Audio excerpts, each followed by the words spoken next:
bonjour, merci donc de m'avoir invité à vos risques et périls.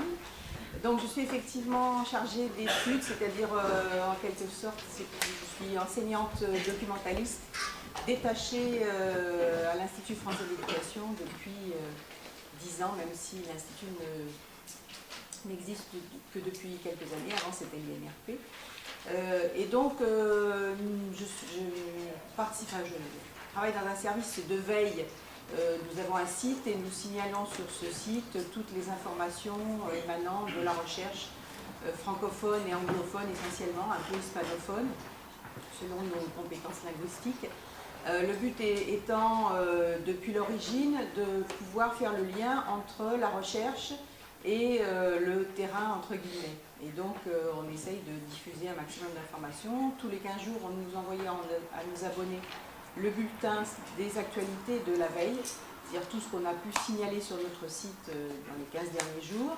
Et puis, grâce à toutes ces informations que l'on peut collecter, lire, parcourir, nous, depuis 10 ans, donc, nous réalisons des dossiers de veille. Alors, les noms ont un peu changé, mais la dernière appellation étiquetée, c'est dossier de veille de l'IFE, qui sont en fait des notes de synthèse ou des revues de littérature sur des sujets divers et variés. Autrement dit, ça veut dire que nous, on est 6, chaque individu, on n'est pas spécialisé dans un domaine particulier, on a des attirances un peu plus marquées, donc effectivement, sur l'évaluation, moi j'avoue que j'ai plutôt un regard sur le primaire et les premiers apprentissages, mais ça peut tout à fait varier.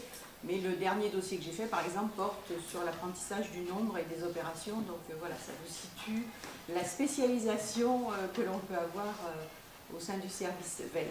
Donc là, l'idée, c'était de vous présenter effectivement de manière générale, d'une part, ce que nous, avec Olivier Rey, nous avions concocté il y a quelques mois sur l'évaluation, essentiellement pour les apprentissages. C'est-à-dire une autre manière de voir. Olivier Rey avait déjà fait un travail sur l'évaluation par compétences. Donc là, je vais vous présenter finalement un aperçu, ce qui vous donnerait un contexte très général finalement de l'évaluation, avec un panorama international, et puis avec aussi un descriptif de ce que dit la recherche sur l'évaluation formative. Alors je suis consciente que par rapport à d'autres enseignants, vous avez une vision sans doute un petit peu différente de la chose, autrement dit vous êtes déjà un peu dedans, plus que d'autres enseignants sans doute. Mais donc voilà, ça va être finalement un surplomb des problématiques que vous pourriez avoir. Donc après, il y aura une petite séance de questions. J'ai d'autres petits morceaux de diapos selon vos besoins, mais je pense qu'on verra selon le temps que je prendrai déjà pour ce premier survol. Voilà, l'idée donc que nous avons, pour laquelle nous avons, nous, un peu regardé ce qui se passait par rapport à l'évaluation, c'est qu'effectivement, l'évaluation est quelque chose de très prégnant dans le paysage éducatif. Alors sans doute parce que l'OCDE et l'Europe y sont pour beaucoup. C'est-à-dire qu'effectivement, le but du jeu, alors selon les pays bien entendu, le but du jeu c'est d'évaluer le système, d'évaluer les élèves, d'évaluer les enseignants de manière diverse et variée, puisque dans certains pays les enseignants ne sont pas évalués, mais ce sont les écoles et les corps d'inspection sont différents, c'est-à-dire qu'effectivement ils vont plutôt évaluer les établissements, comme en Angleterre, et puis on est passé, ça fait plus d'un siècle qu'on essaye de trouver le moyen d'évaluer les élèves et accessoirement plutôt leurs apprentissages avec donc différentes modalités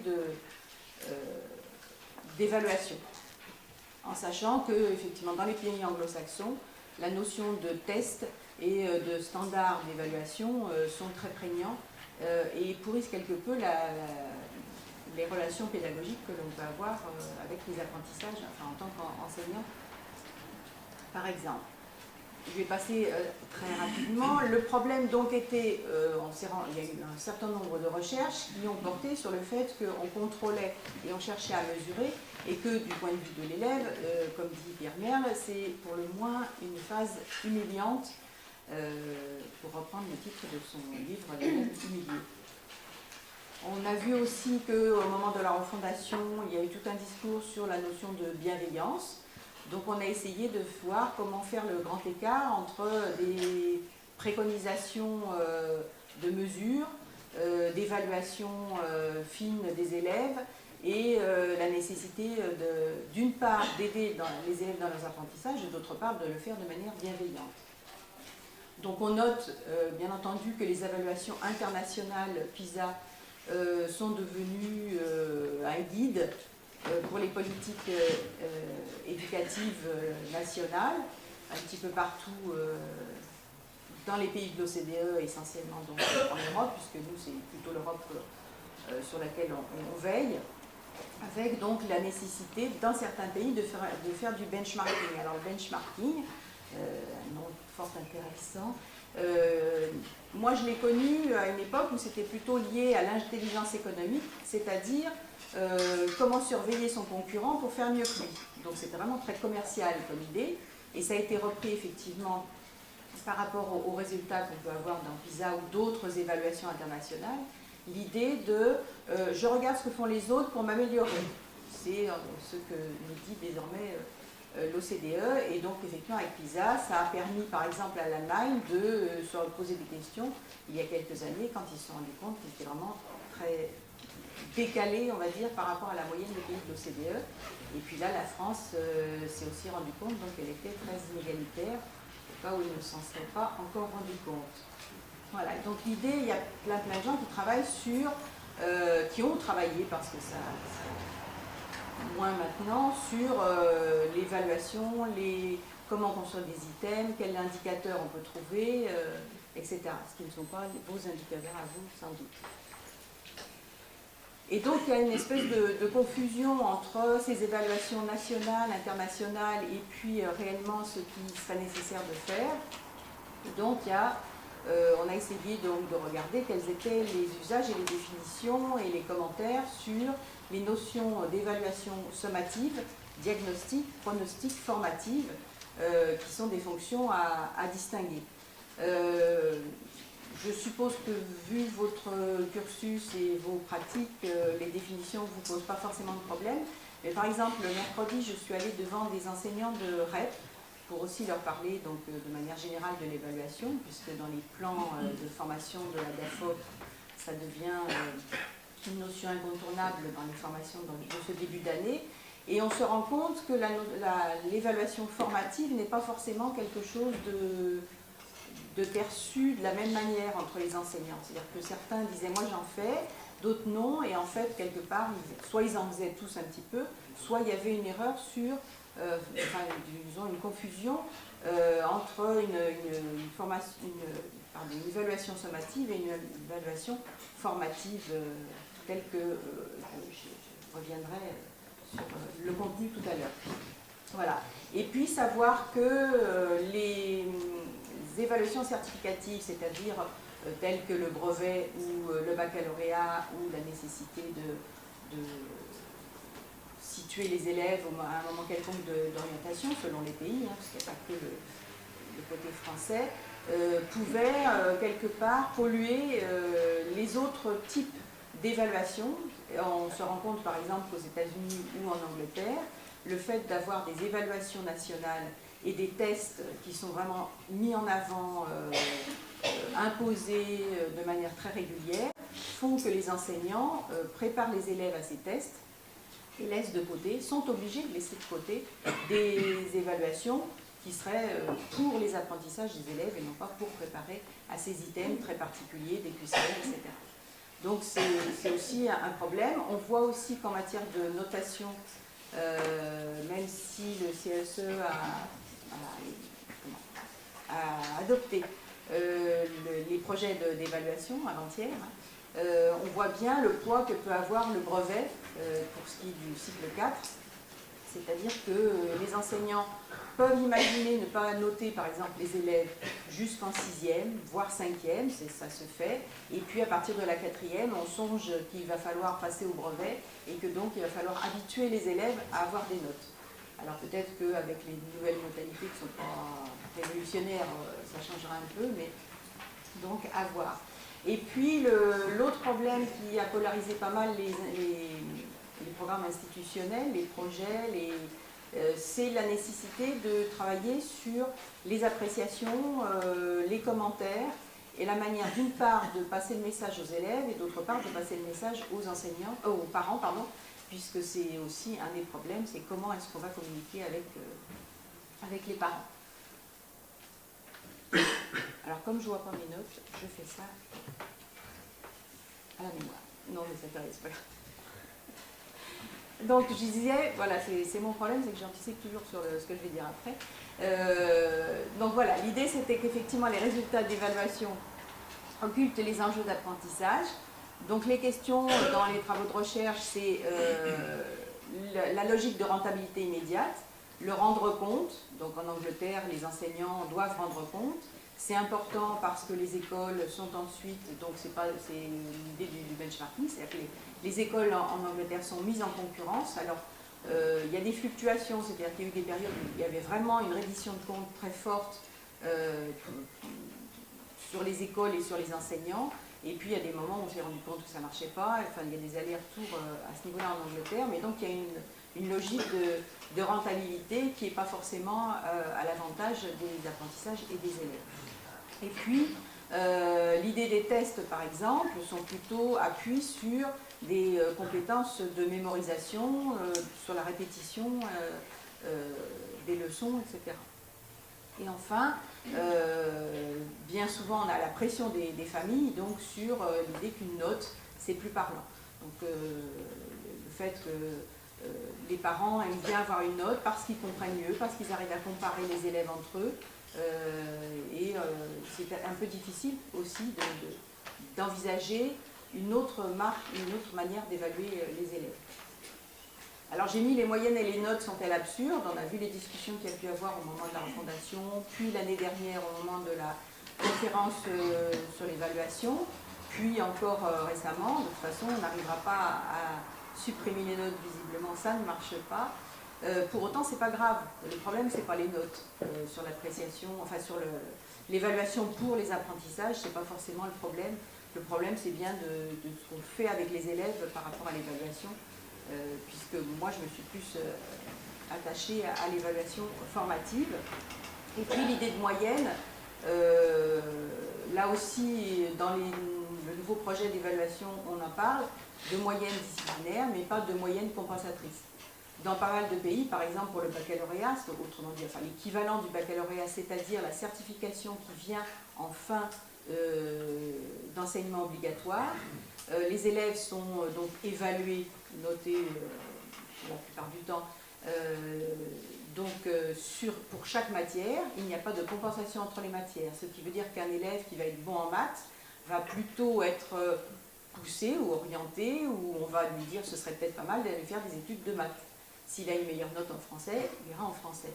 Mais il n'aura pas une moyenne de 10 qui va complètement aplanir ses compétences.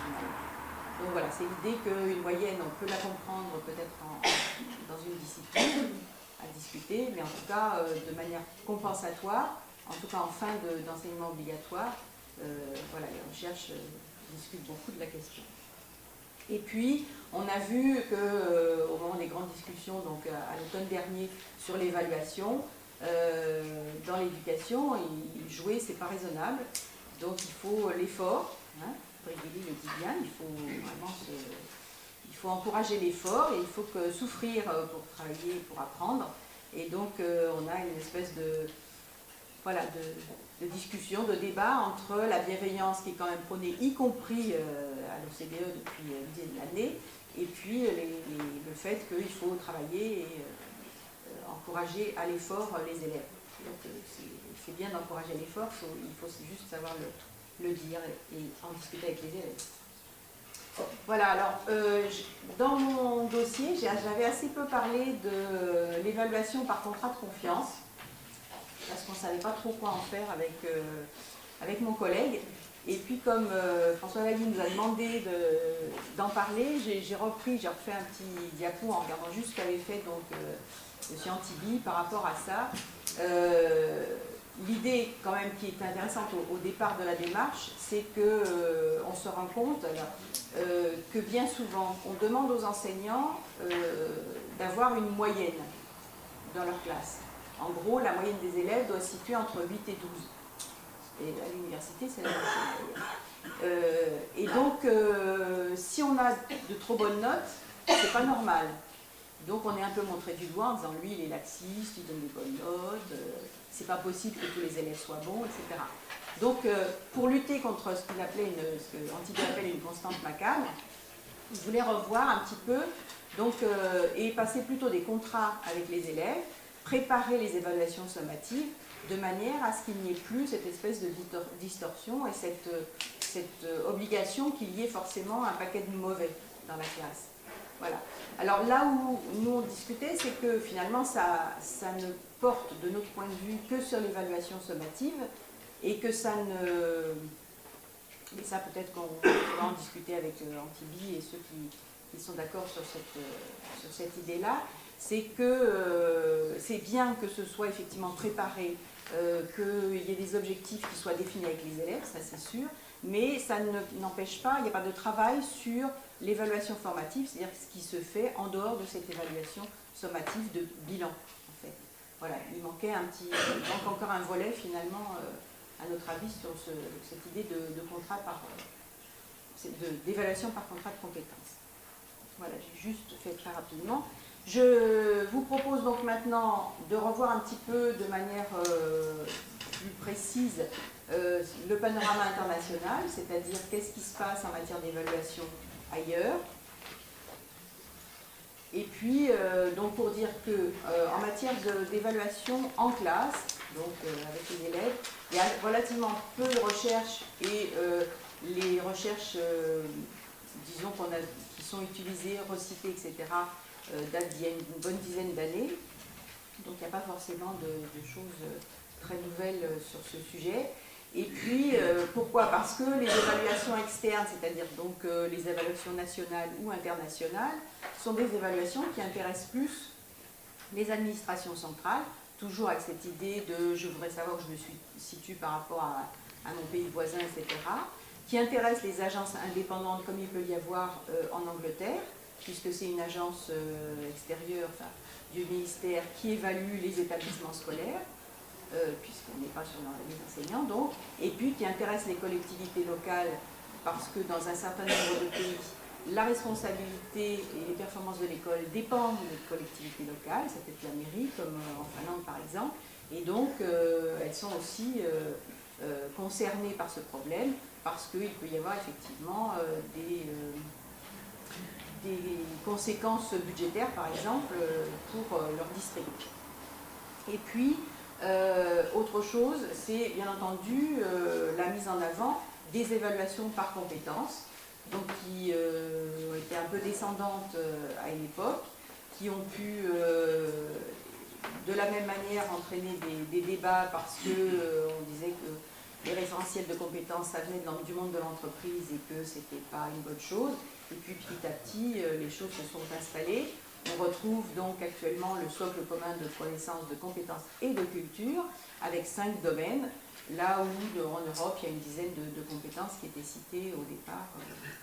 Voilà, donc il y a effectivement un impact assez important de cette démarche d'évaluation par compétence sur la démarche d'évaluation en général. Dans tous les pays, on retrouve ces éléments-là. Au niveau réglementaire, l'évaluation, elle est plus ou moins injonctive. Les modalités d'évaluation sont plus ou moins injonctives, soit liées à un socle commun ou à un curriculum, c'est-à-dire sur un parcours un peu plus long qu'un simple programme annuel, comme il peut y avoir. Donc le socle commun et le curriculum, c'est plutôt dans les pays nordiques, c'est aussi en Écosse, c'est aussi en Angleterre, c'est aussi au Québec par exemple. Les programmes, c'était plutôt la France, mais là, on va peut-être avoir quelque chose d'un peu différent si les choses arrivent à se mettre en place correctement. Et puis, il peut y avoir des cadres réglementaires avec des documents d'accompagnement assez stricts. C'est-à-dire qu'au Canada, par exemple, où ils ont essayé de faire un renouveau pédagogique dans les années 2000, eh bien, ils ont fait un guide pour aider les enseignants en matière d'évaluation formative. Donc, et puis, on a aussi en Irlande des guides par matière assez volumineux sur comment évaluer, alors sans que ce soit injonctif, mais en tout cas c'est pour les aider, leur dire voilà, vous parlez d'observation, en Irlande par exemple, vous devez, ce qui serait bien, c'est d'observer les élèves, prendre des notes pendant qu'ils font telle et telle tâche, etc. C'est assez descriptif par rapport à une possibilité. Et puis après, les enseignants en font ce qu'ils veulent. Je disais tout à l'heure qu'il y a des agences spécifiques en matière d'évaluation, donc qui produisent une multitude de documents, de guides, de grilles, etc. Comme donc dans les pays anglo-saxons. Bon, c'est pas grave, je vais pas dessus. Et puis inversement, donc des préconisations, on va dire, qui peuvent se faire au niveau local. Par exemple, dans les Länder allemands, chaque Länder a des prescriptions souples. Hein, il y a pas, on essaye dans la mesure du possible. Il y a toujours marqué la liberté, toujours indiqué que l'enseignant est libre de faire ce qu'il souhaite. Il n'y a pas d'obligation, mais il y a simplement un cadre qui fait qu'à certains moments, il faut faire telle et telle évaluation. Voilà. Ça peut être des indications sur la fréquence de ces évaluations et ça peut être quelques préconisations sur la forme de ces évaluations. Donc par exemple en France, on parle toujours de liberté pédagogique des enseignants, mais avec un contrôle de conformité qui peut être fait par le chef d'établissement ou les corps d'inspection. Il dépend comment sont les inspecteurs, etc. L'autonomie est également limitée pour les enseignants en Angleterre, Pays de Galles et Irlande du Nord. Toujours pareil, c'est avec en surplomb la nécessité de reddition de comptes pour les établissements.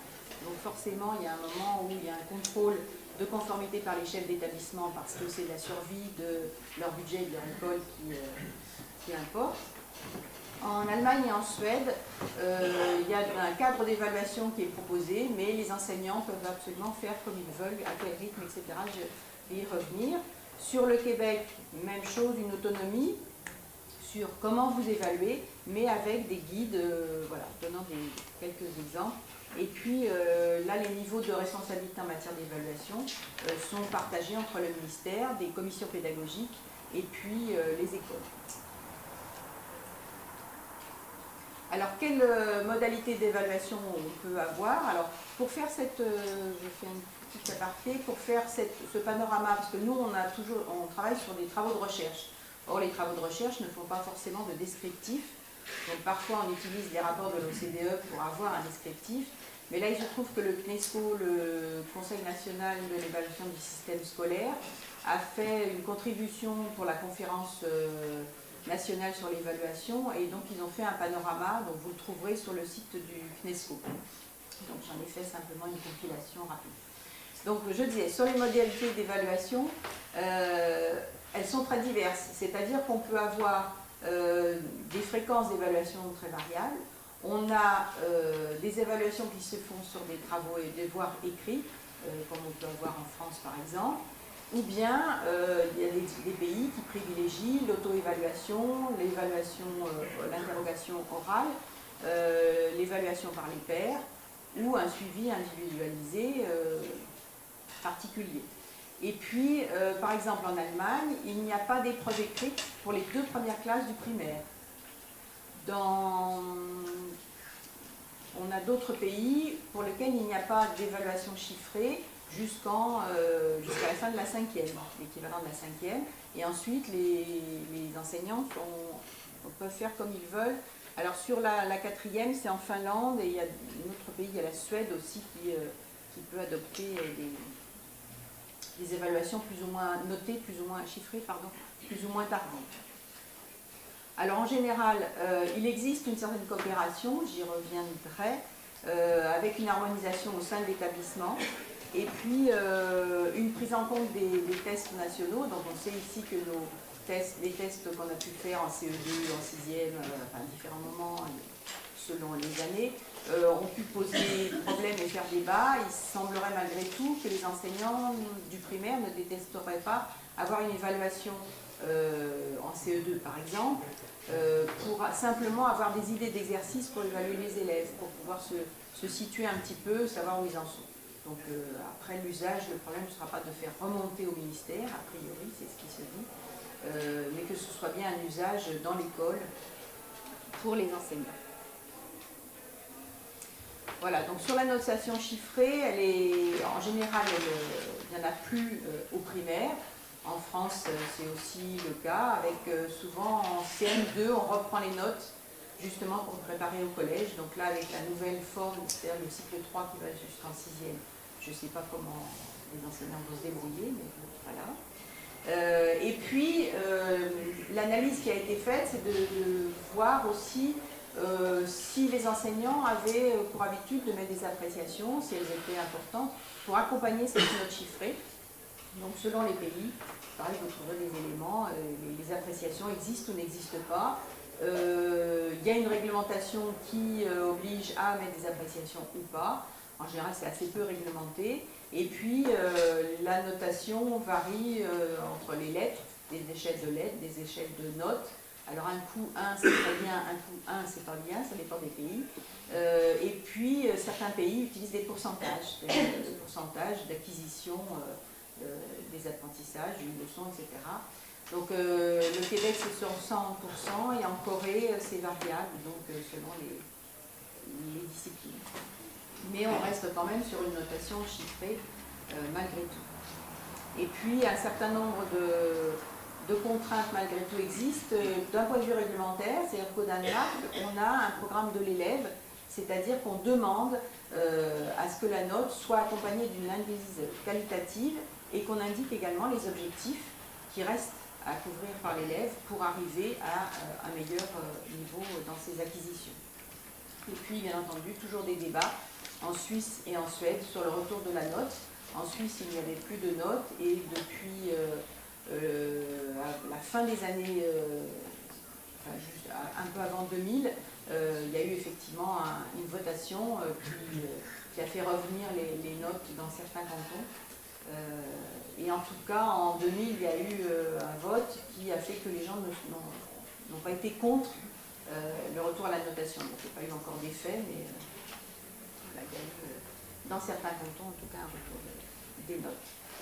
Alors, sur cette analyse internationale et en matière de coopération, est-ce que les enseignants s'entendent entre eux? Est-ce qu'ils discutent sur leurs modalités d'évaluation?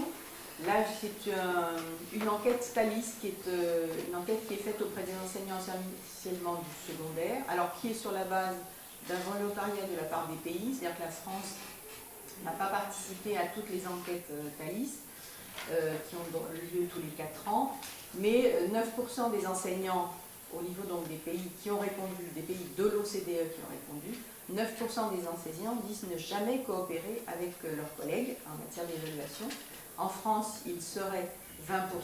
Je dis il serait parce que ça dépend du nombre d'enseignants qui ont répondu, mais enfin voilà, sur le panel qui a répondu, 20% disent ne jamais coopérer, alors qu'en moyenne, c'est plutôt de l'ordre donc de 9%, avec certains pays comme la Suède ou l'Angleterre, sans S, c'est plutôt 5%. Et puis, on note effectivement, toujours dans cette enquête auprès des enseignants, qu'ils disent avoir une formation à l'évaluation insuffisante, ça je pense qu'ici aussi on le dit, et qu'il serait intéressant de pouvoir leur donner les moyens d'exploiter des données évaluatives, d'élaborer une stratégie par rapport à l'évaluation formative, parce qu'il en du temps et donc qui n'est pas si facile à opérationnaliser dans une classe où on a beaucoup d'élèves, et puis donc d'être accompagné régulièrement. Donc là on est sur la phase formation continue insuffisante. Je passe ensuite donc à ce qu'on a nous plutôt regardé dans notre dossier, c'est-à-dire ce que pouvait dire la recherche sur cette évaluation, non pas des apprentissages, mais pour les apprentissages. Donc il parlera sans doute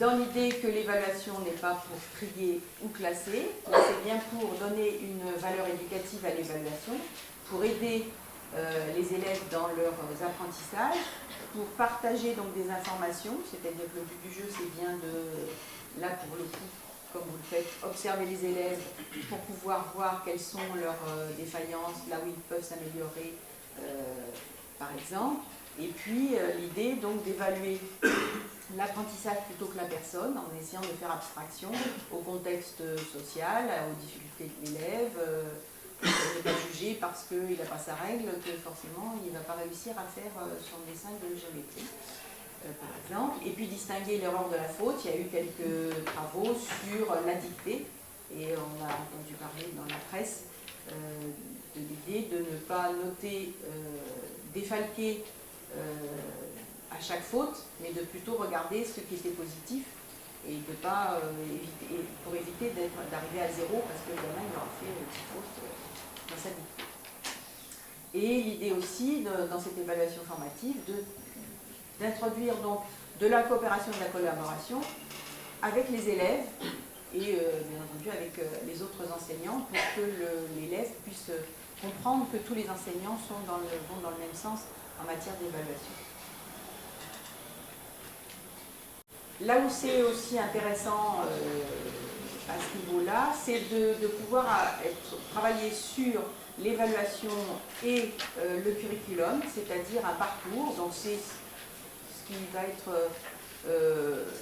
qui était en tout cas le souhait du CSP, en partant du socle commun de connaissances, de compétences et de culture, puis de proposer des programmes par cycle, et donc de travailler, d'imaginer une évaluation qui puisse se faire au fil de ces cycles, avec donc une évaluation formative qui ne serait pas forcément par niveau, mais qui serait bien, l'élève doit en fin de cycle avoir acquis telle et telle compétence.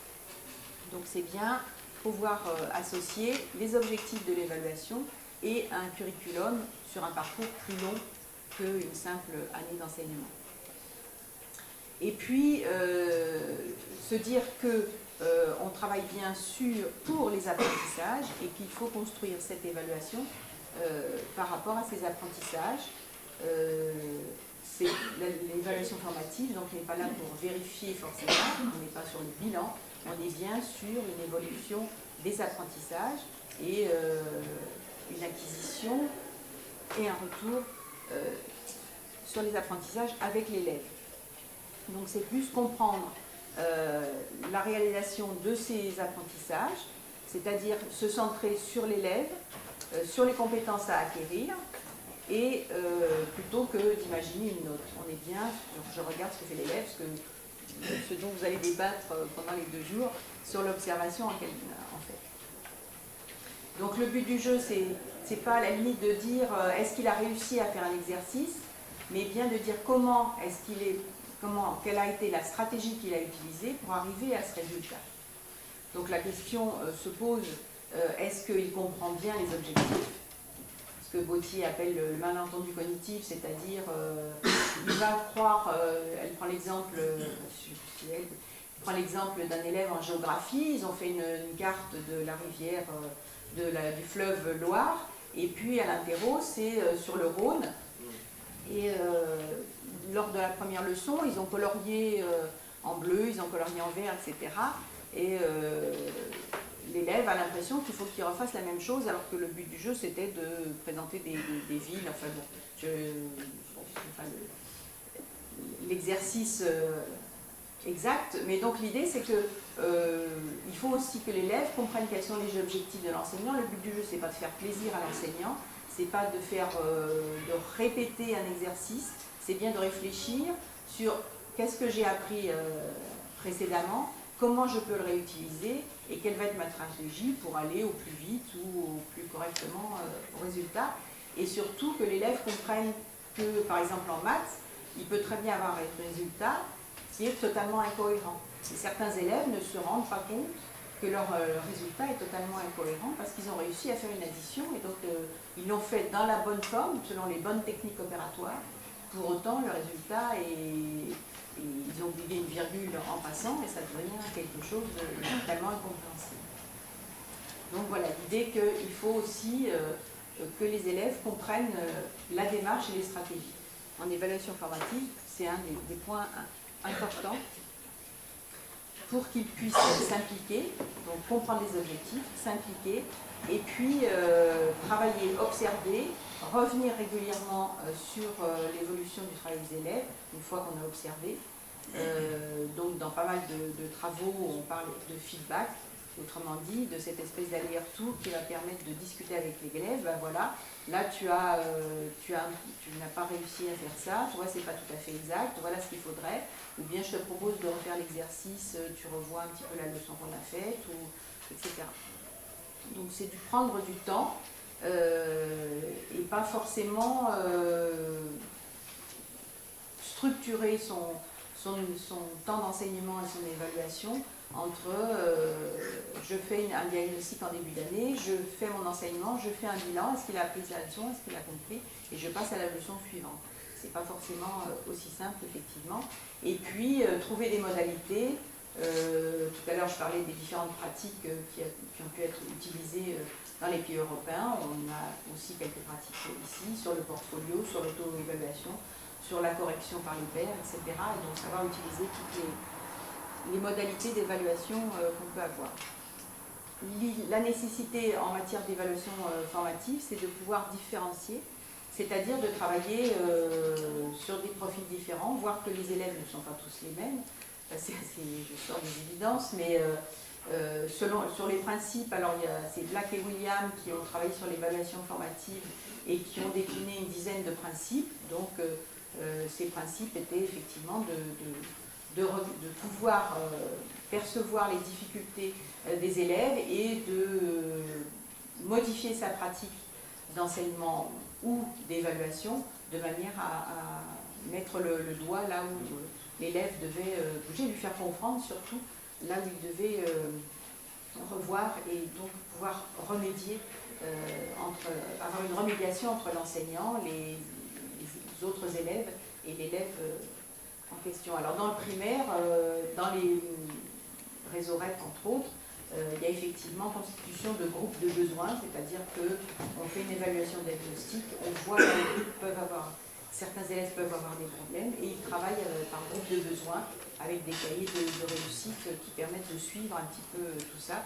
C'est ce que je dis en matière de suivi des progressions. L'important, c'est le suivi de la progression des élèves.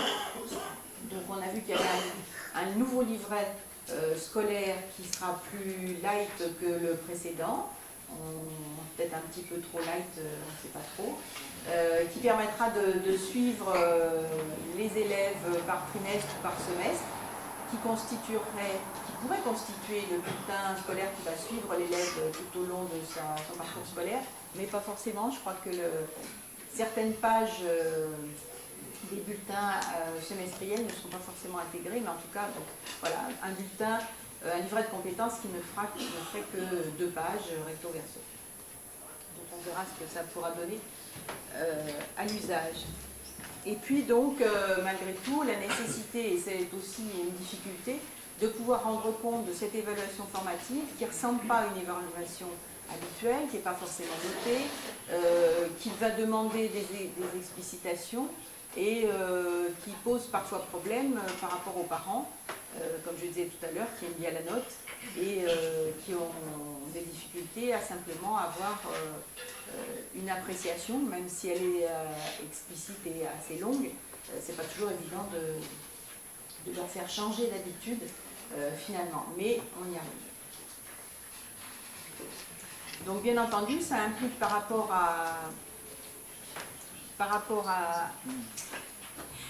à l'enseignant de développer une certaine culture professionnelle que tous n'ont pas, ça dépend des disciplines, ça dépend aussi si on est dans le primaire ou dans le secondaire, c'est un peu différent. Voilà, donc l'idée c'est de chercher à s'informer auprès des élèves, les observer, regarder ce qu'ils font, pouvoir discuter avec eux, les faire travailler en groupe pour à la limite que certaines informations que l'élève ne va pas forcément donner avec l'enseignant, il pourra, lors d'une discussion en groupe, faire ressortir un certain nombre de difficultés et travailler donc avec des formes d'évaluation et des situations diversifiées. Dans l'approche par compétences, tout à l'heure vous disiez que le mot complexe posait problème, mais donc dans l'approche par compétences, c'est l'idée de travailler par tâches complexes quand même, et donc de pouvoir faire travailler l'élève pour qu'il puisse adopter une stratégie réutilisant les connaissances préalablement acquises. Donc ça implique pour l'enseignant, effectivement, d'une part d'imaginer ces situations complexes, problèmes et tâches complexes, et de les retravailler si l'élève a des problèmes, des difficultés avec ces tâches complexes. Si l'enseignant sent que l'élève n'a pas forcément de stratégie adéquate pour arriver à... Donc ça veut dire effectivement prévoir des alternatives et donc un travail de préparation un peu plus important. Donc c'est ce que je disais en parlant de dispositifs adaptés et savoir découper peut-être les compétences. Donc ça, c'est possible que ça vous parle plus aussi qu'à d'autres enseignants, l'idée de travailler par sous-compétences. Et puis, malgré tout, pour que l'élève puisse comprendre ce type de pratique, ce type d'enseignement et travailler aussi, lui aussi, par compétences, c'est quand même la nécessité de travailler ensemble. Donc là aussi, on a vu qu'au niveau européen, les enseignants ne travaillaient pas forcément beaucoup ensemble. Au primaire, on a un travail plus commun, notamment lorsque les enseignants ont des publics plus difficiles au niveau des apprentissages, mais ça reste encore une difficulté. D'autres travaux travaillent aussi sur la nécessité de pouvoir communiquer avec les parents, et là on est sur un volet de la coéducation, comment faire pour, quelque part, dialoguer avec les parents quant aux apprentissages de leurs enfants. Pas une question de notes, là aussi c'est leur expliquer les problématiques des apprentissages avant de parler de notes. Les principes dont je parlais tout à l'heure de Black et William, qui datent donc de 2002, je vous les liste, peut-être qu'on peut passer rapidement dessus. C'est pour eux, donc il y avait un espèce de tableau, c'est une grille, un guide, tout ce qu'on veut, sur le fait que l'évaluation pour les apprentissages est constitutive d'une planification efficace pour l'enseignement. Elle se centre sur la manière dont les élèves apprennent, elle est centrale à la pratique pédagogique. C'est une compétence professionnelle essentielle de l'enseignant, elle est progressive et constructive, elle renforce la motivation des élèves, elle sert à la compréhension des objectifs pédagogiques et des critères d'évaluation par les élèves, elle aide les élèves à améliorer leurs compétences, elle développe la capacité chez l'élève à s'auto-évaluer, elle reconnaît toutes les formes de réussite scolaire. Voilà. C'est un joli programme. Le CERI, qui est un organisme... Le CERI, qui est un organisme de recherche de l'OCDE en 2005, reprenait à peu près le même principe. Donc on est bien sur la réussite des élèves, sur la notion d'équité, sur la nécessité de l'acquisition des compétences à savoir apprendre et sur la nécessité d'avoir d'une part pour les enseignants des ressources, de savoir s'organiser, de comprendre qu'il y avait effectivement des tensions encore actuellement entre les évaluations sommatives et l'évaluation formative, et qu'on pouvait avoir un manque de cohérence entre ces évaluations internationales, nationales et dans les classes. Au niveau des évaluations internationales, les petits Français ont du mal à répondre à certains items parce qu'ils ne sont pas habitués à travailler sur des exercices, par exemple, proches de la vie réelle, ou bien ils ne répondent pas parce que... alors ça dépend. Ou bien ils ne répondent pas parce qu'ils n'aiment pas avoir faux. Donc autant d'autres élèves répondent un peu en disant bon, je vais répondre ça, je suis pas sûre, c'est pas grave. Les Français ont un peu, c'est un peu plus réticents. Ils n'aiment pas se tromper. Voilà, donc après c'est les composantes de l'évaluation formative, donc j'ai un petit peu repris le tout. Donc je vais m'arrêter là pour laisser le temps aux questions. Voilà. Je vous ai mis mes coordonnées si nécessaires et les 3 liens vers le site où nous signalons des rapports, sommaires de revues, etc. Alors, je ne dois pas trop, je dois signaler, parce que moi je m'occupe de signaler les revues, je dois signaler une revue en EGS. Mais j'en suis d'autres, mais voilà, il faudra que je m'améliore. On a un blog qui s'appelle EduVeille, parce que entre le signalement simple de revues et autres, et nos dossiers, il nous manquait un espace sur lequel faire des petits commentaires, faire des articles courts. Donc c'est un blog qui s'appelle EduVeille. Et puis on a aussi déposé tous nos dossiers sur un autre blog qui s'appelle EduPass. parce qu'il nous arrive aussi de faire des documents un petit peu longs qui ne rentrent pas dans les dossiers, notamment le ministère de temps en temps nous demande des notes de veille, et ces notes de veille ont tendance à se perdre dans un puits sans fond. Donc ça ne se perd pas dans le puits sans fond, on les met sur EduPass. Voilà. Merci. Merci à vous. Voilà, alors je peux peut-être commencer. Moi je trouve très intéressant de voir ce qui se passe ailleurs, parce qu'on a souvent l'impression qu'en France on est un peu le centre du monde. Et donc quand on découvre un petit peu ce panel d'horizon de ce qui se fait ailleurs, on comprend peut-être mieux pourquoi une réforme des collèges, pourquoi ça bouge. Voilà. Et donc ma question elle porte là-dessus.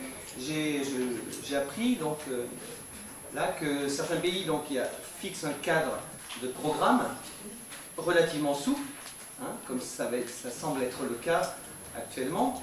Et par contre, vous avez dit, j'ai cru comprendre, que c'était piloté après par des documents d'accompagnement. Alors je ne me rappelle plus si vous êtes très strict ou très précis peut-être, extrêmement précis, volumineux. Et donc finalement, ce sont ces documents d'accompagnement qui pilotent, en fait, alors qu'ils ne sont pas injonctifs. Hein. Vous pouvez nous dire Oui, alors effectivement, il y a...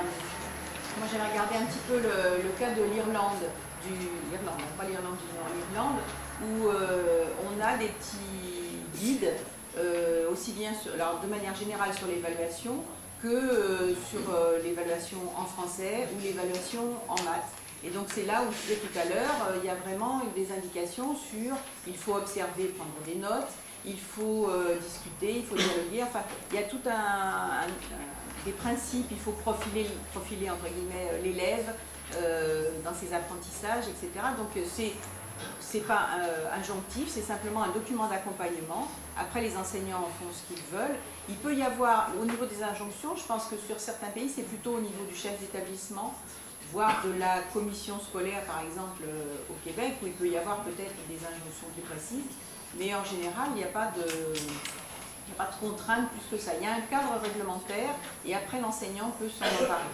Dans certains pays, il faut voir que le curriculum et les matières enseignées dans les établissements, les choix se font vraiment au niveau de l'établissement.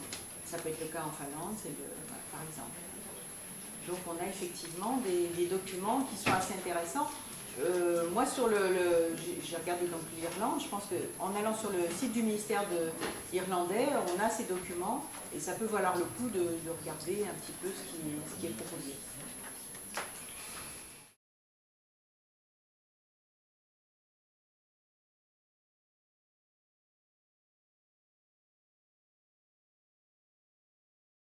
Et effectivement, au niveau anglo-saxon, et alors en ce moment, enfin depuis la rentrée, peut-être même un petit peu avant, il y a une forte discussion sur justement ces organismes privés qui d'une part essayent de prendre la main sur les écoles, d'autre part proposent des canevas d'évaluation. Alors aux États-Unis, il y a une foultitude de programmes pour aider les enseignants, mais aussi pour éduquer les parents en matière d'évaluation. Tout à fait. Oui.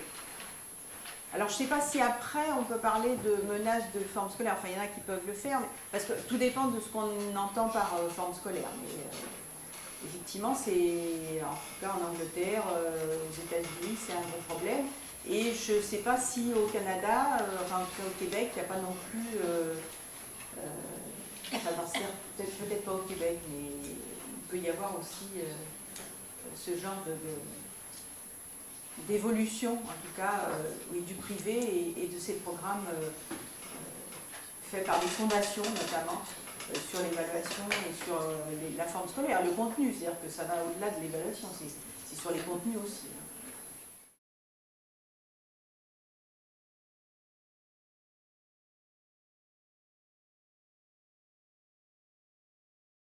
Cet infléchissement avec l'introduction de l'approche par compétence, peut-être qu'on n'a pas, nous, gratté là où il fallait, mais ça ne rejaillit pas, je trouve, dans l'approche par compétence. Effectivement, ça change en matière d'évaluation, mais je n'ai pas le sentiment d'avoir trouvé des documents disant que ça pouvait infléchir avec un regard plus sur l'attitude, le comportement. En tout cas, il y a bien entendu des recherches qui pointent sur le comportement des élèves face aux apprentissages, etc. Mais pas cette analyse, enfin ce rapprochement entre l'approche par compétence induit qu'on change de regard et on change le regard sur l'évaluation. Mais peut-être que on reste sur le résultat scolaire pour intégrer la complexité. Oui. Ouais. Mais peut-être que c'est parce que moi je me suis regardé essentiellement ça. On a aussi, quand on fait une revue de littérature, on choisit aussi un peu nos lectures. Donc c'est peut-être ce qui induit, peut-être que j'ai pas trouvé. Alors j'ai pas forcément fait une veille très pointue, enfin si j'ai repris un peu pour l'occasion. Par contre j'ai travaillé à cette occasion avec un groupe au niveau rectoral sur l'Académie de Lyon, où on a essayé d'enquêter auprès des établissements scolaires, alors aussi bien maternelle, école, collège, lycée généraux, lycée professionnels, sur justement des initiatives de classes sans notes ou avec des évaluations un peu différentes. Et on a enquêté auprès des enseignants innovants, entre guillemets.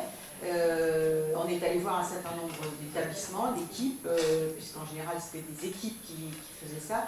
Donc il y a des expériences en notes au primaire, bien entendu, et aussi 6e, 5e.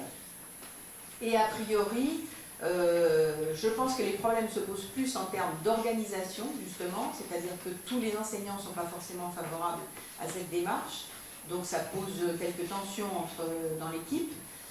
Et puis aussi avec les parents ou le chef d'établissement, voilà, qui peut poser problème. Mais a priori, alors, c'est pareil, nous, c'est les enseignants, c'est leurs sentiments. Hein. Il n'y a pas eu de recherche précise, ni d'analyse. On ne peut pas dire qu'on a une méta-analyse qui va nous dire que c'est bien. Mais en tout cas, ça corrobore quelques recherches qui ont pu être faites dans ce sens, sur le fait que ce soit bénéfique pour les élèves. Je pense que c'est surtout la motivation qui a été mise en avant, la motivation des élèves. Et puis, c'est vrai que sur les zones où les élèves sont plus en difficulté, on sent une nette différence. Que moi, je suis allée dans une école d'un réseau REP et avec une forte population en difficulté. Et il y avait vraiment un bénéfice entre le CP-CE1 et l'arrivée en CM2. Mais bon, c'est vrai que c'est un fort bénéfice tout relatif, hein, c'est-à-dire que c'est quelques élèves, mais en tout cas, voilà, c'était une amélioration notée par les enseignants.